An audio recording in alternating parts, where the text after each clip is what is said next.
before you have a seat, I'll have you pause and raise your right hand. Do you solemnly swear or affirm that the testimony you're about to give in this cause will be the truth, the whole truth, and nothing but the truth? Yes, ma'am. Thank you. Please have a seat. When you're settled, we'll have you give us your full name and spell the last, please.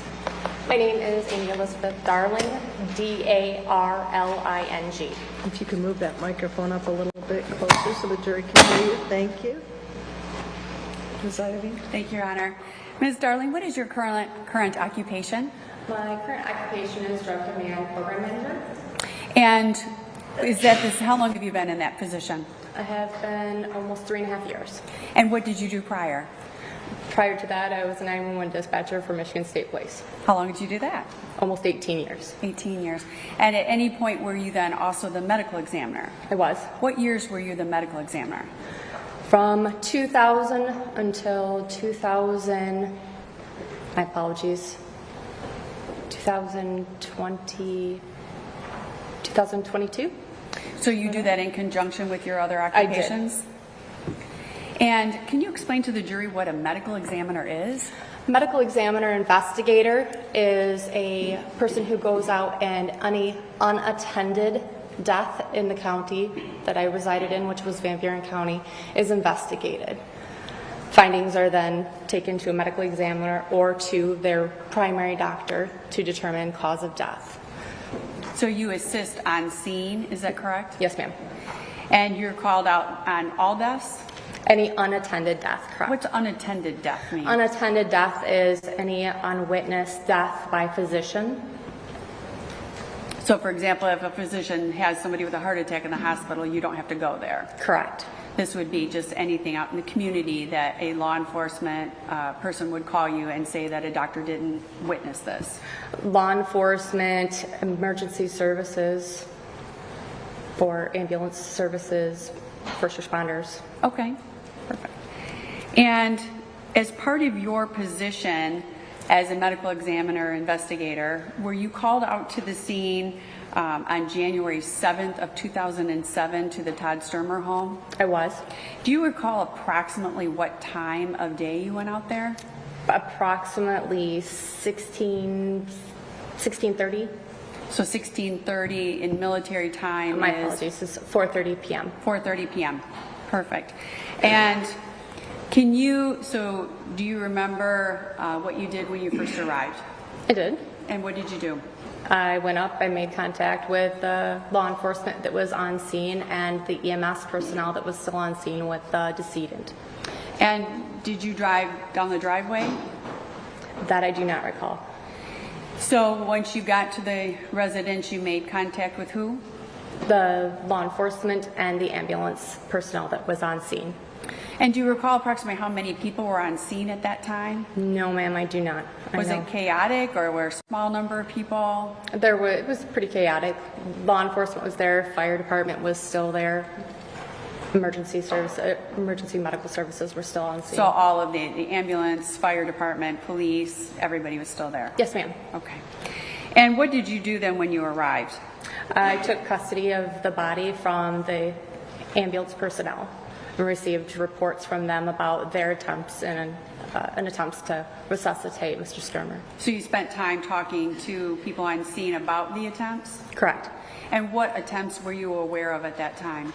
The ambulance scene performed advanced cardiac life support, which involved trying to establish an airway, trying to restart his heart, both by electric mechanisms and by performing cardiopulmonary resuscitation. So once you were advised then of all these attempts, then what was your next action? My next action was to examine the body. And where was the body? I'm sorry? What the body? Examine the body? And where was the body when you had the opportunity to examine it?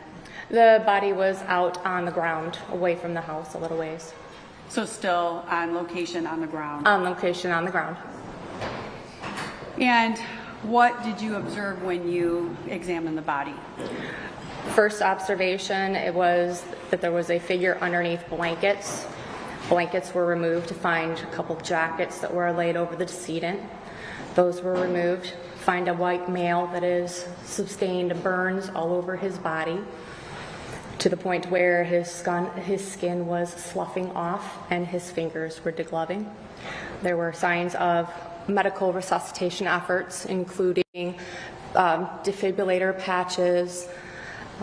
There were burn singe marks all over his body that were still contained skin slippage, which means that the skin was falling off of the body itself. The male had burnt, singed skin up around his face. His hair was down to stubs, both around the facial area and throughout his head, where normal hair growth would have been. It was unknown if that was his haircut or if it was from the burning. The decedent also had dirt that was on his knees and shins that was caked into the grooves in his knees. He was found to have a laceration on the back of his head that was open and substantial burns on the left shoulder with an open laceration on his bicep area. Was there any bleeding at that time? Yes, ma'am. It was prevalent of the seepage. It's not necessarily bleeding when they're deceased at that time. So, okay, so you had seen the seepage. Was there blood present on the scene with the body? The body had been moved prior to my arrival. The first responders, after I did my examination and readied the body for transport and secured it, talked to the investigators that were first on the scene and our resuscitation efforts. They actually moved the body away from the burning structure prior and relocated it. So there was no pooling of blood or bodily fluids at the location where the decedent was found. And at that time that you arrived, was there any heartbeat? No, ma'am. Any pulse? No, ma'am. And did you pronounce him dead on that scene? I did not. The paramedics that were on scene called Lakeview Hospital, and they established the time of death as 16:17. And once that time of death was established, what's your role? My protocol is that I'm called out after that is determined. I apologize. So that actually happens first. Yes, ma'am. And so after you've had the opportunity then to examine the body, what's the next steps that you take? Then I talk to the personnel on scene, trying to get as much information about how the body came to be in its location, information about it, who the responders were on scene that I could ascertain. Then the body is then secured in a body bag, and at this time the medical examiner had determined that it definitely needed to go for an autopsy. So the body bag was secured in that fashion. The zippers were tied, and it was sent with Calvin Funeral Home to Sparrow for autopsy. So you say that the body bag was secured and tied. Can you explain to the jury what that means? Secured and tied means instead of placing a security device on one zipper where it would contain the name and possibly, if we had at the time, the case number for the decedent, the zippers are actually put together and tied together. And then the decedent's identification information is added onto that. Does that have to be clipped with a tool then to be able to be opened? It has to be clipped in order to move the zippers. So not something that somebody could readily just open? Correct.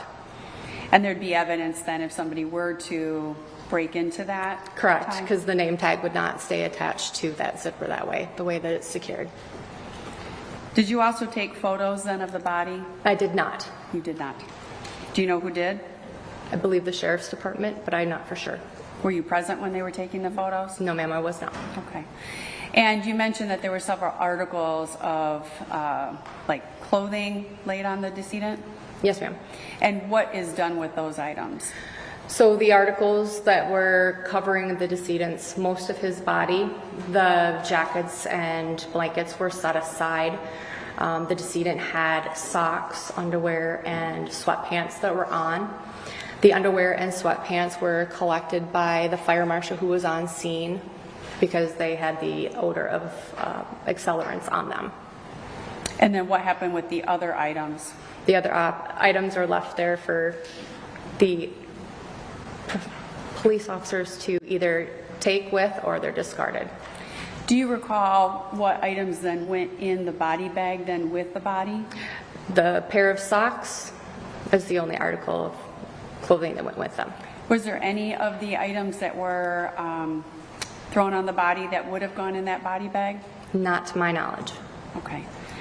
If somebody were to have put one of those items in, a shirt, would you have known about it? I would have seen it. And you did not see a shirt? I did not recall seeing a shirt. Okay. And you said that a few of the items then were taken and released to then, who? The fire marshal? The fire marshal. Michigan State Police Fire Marshal. And do you know who that was? That was Sergeant Leroy. And then did you do anything else on scene? No, ma'am. So once the body's taken away, then did you just leave? Correct. Okay. I have no further questions, Your Honor. Thank you.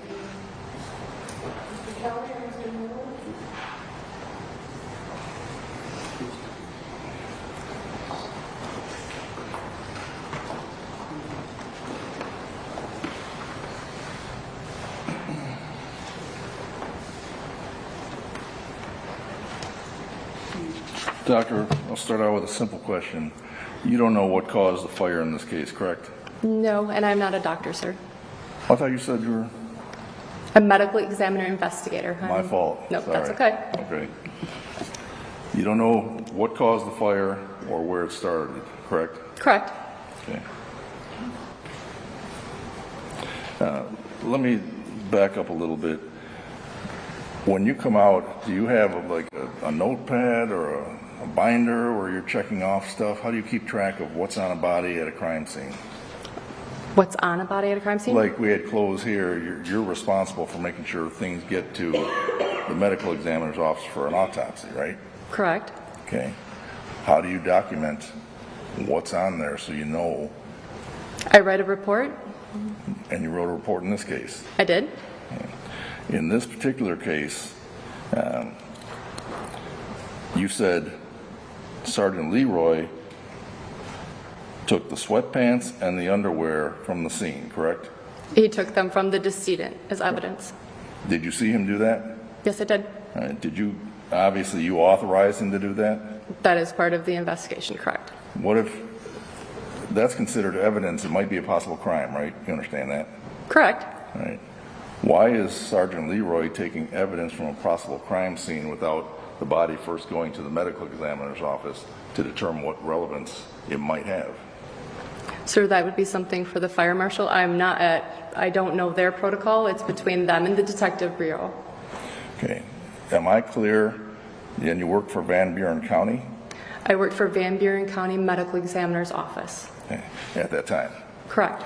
Did the Van Buren County Medical Examiner's Office have any kind of a policy, written policy regarding allowing evidence, clothing, whatnot, to go from a crime scene without being okayed, or strike that, without being transferred to the medical examiner's office who's going to do the autopsy? When it is deemed that it's part of the protocol that if it is law enforcement and they are taking it as evidence, not to just take it and discard it, they are in charge of that. Okay. That is a written policy by the Van Buren County Medical Examiner's Office? Sir, I don't have access to that. I couldn't give you the exact, that is how it was functioning. Okay. That was the custom, is what you're telling us. Sir, I cannot say for sure if it is in a written policy. Okay. Or a formal procedure, it's just that's the way it was done? That was the way it was done. Okay. In this particular case, you need to make sure there is a chain of custody, am I right? Correct? So you document in your report what was taken with the body bag and to the medical examiner's office. Correct. Did you say there was a funeral home? It goes to the funeral home first? It's transported by a funeral home. I don't have the ability to transfer a body in my personal car. Okay. So a funeral home gets contacted, a hearse or something? Correct? All right. Then they take it to the medical examiner's office for an autopsy. Correct.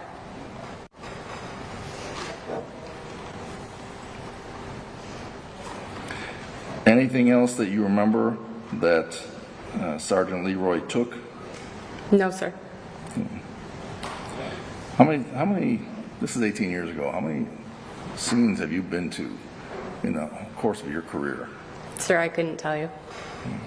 Countless, right? And yet you remember the odor of an accelerant on this particular body 18 years ago. Is that right? Correct. And in your report, you must have, that would have been important, right? Mm-hmm. Yes? Correct. Did you write that down in your report? I did, sir. Can I see that? Do you have it in front of you?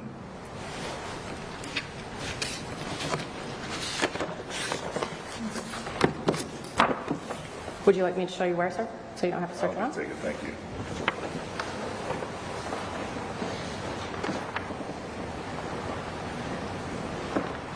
And once the fire marshal was present, you were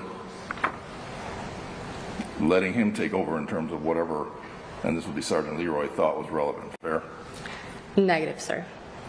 Okay. I'm in charge of preserving evidence on the body. If he had something that was on the body, or one of the detective bureau had something on the body that was deemed as evidence, they could secure that.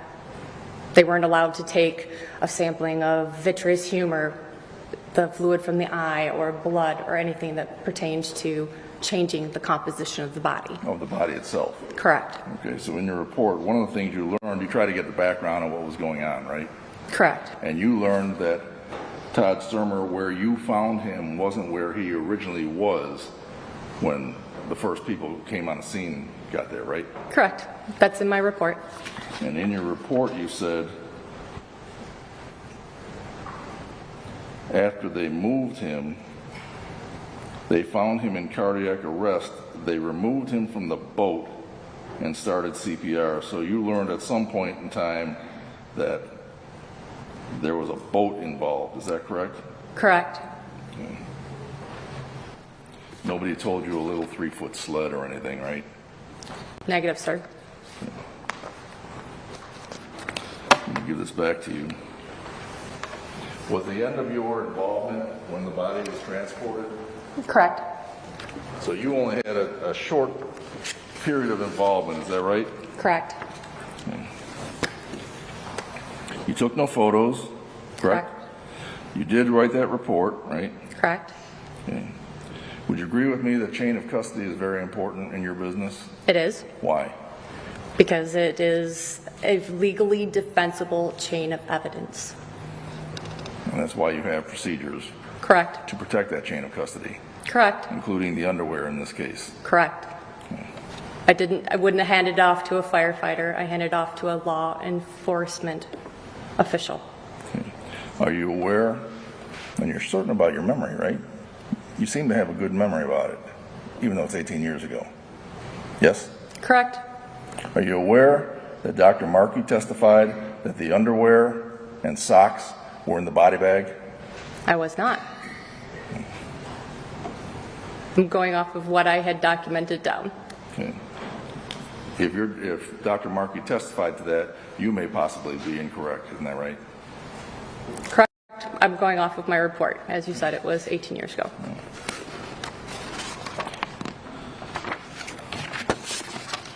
Working for the county medical examiner's office, you have testified countless times on the side of the prosecution in cases just like this, right? No. Have you testified ever in a case like this for the prosecution? I have testified one prior time. In your whole career? Correct. Okay, and that was for whom? For Van Buren County. For the prosecutor's office. Correct. And before you came here today to prepare for today's testimony, I imagine you met with the prosecutors. For about 5 minutes on recess Okay. while she was filling her water. Give me 1 second, Your Honor.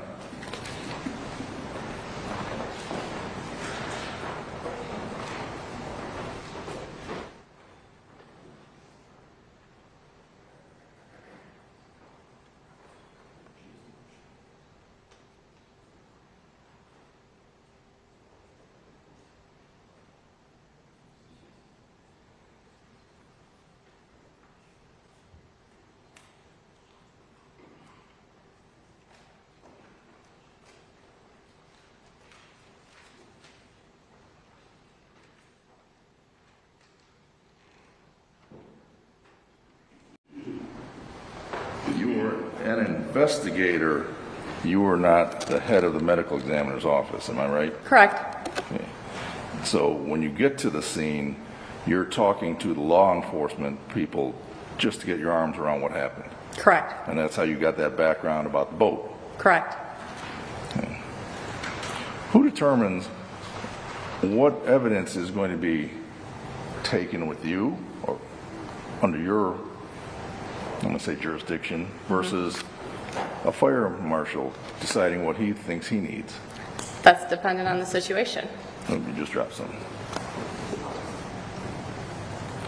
Would it typically be if a law enforcement officer thought that there might be a crime, he or she has the discretion to take what they want?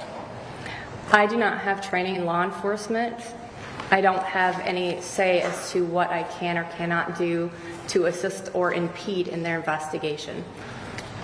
Mine is the body. Yours is the body, but you agree with me that evidence on the body, including clothing, maybe jewelry or whatever, could be important evidence, fair? Correct. Right. But you don't have that discretion to tell the law enforcement person, this goes to the autopsy?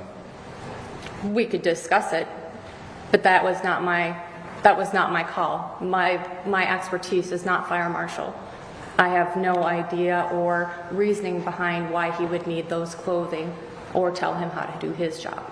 Okay. And you are not aware if there is in fact a written policy regarding authority to take evidence off a body? Your Honor, that's been asked and answered. Just real quick, you were doing this for 13 years, Correct? all right? You've done countless scene examinations just like this, right? Not just like this, no. Where you come out to a scene and examine a body. Yes, sir. Okay. And you're not aware of what the policy is. Your Honor, asked and That's not answered. asked and answered. You know, you get to one last question. And you're not aware of the policy, fair? I do not have a written policy that was in place. Well, there was no written policy. I do not have it. I do not have what they have. I've not been in this field in many years. Yeah. But you had it back then. The standard of practice was to let law enforcement do their investigation.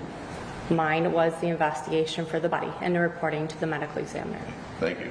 You're welcome. Thank you, Your Honor. So I want to just kind of talk to you a little bit about that chain of custody. So when you seal that body bag and you secure the zippers with the tag, and it goes to then the autopsy, it's secured, correct? Correct. So if Dr. Markey, who did the autopsy, opens up the body bag and documents what's in the body bag, do you have any reason to doubt that that's incorrect? No, I do not. And so that would be documented in the pathology report, to the best of your knowledge, correct? Correct. Okay, no further questions, Your Honor. No reason to disagree if Dr. Markey said the underwear was in the body bag contrary to your report. Sir, I can only attest to what I have as documentation. Question is, you have no reason to disagree with it, I think you said. If Dr. Markey has that documented, that's what shows in his documentation. Thank you. No further questions, Your Honor. Jury, any questions of her? No? Thank you, ma'am. Is she excused from her subpoena? I would ask that she please be excused from her subpoena, Your Honor. Thank you. Thank you, you're all done.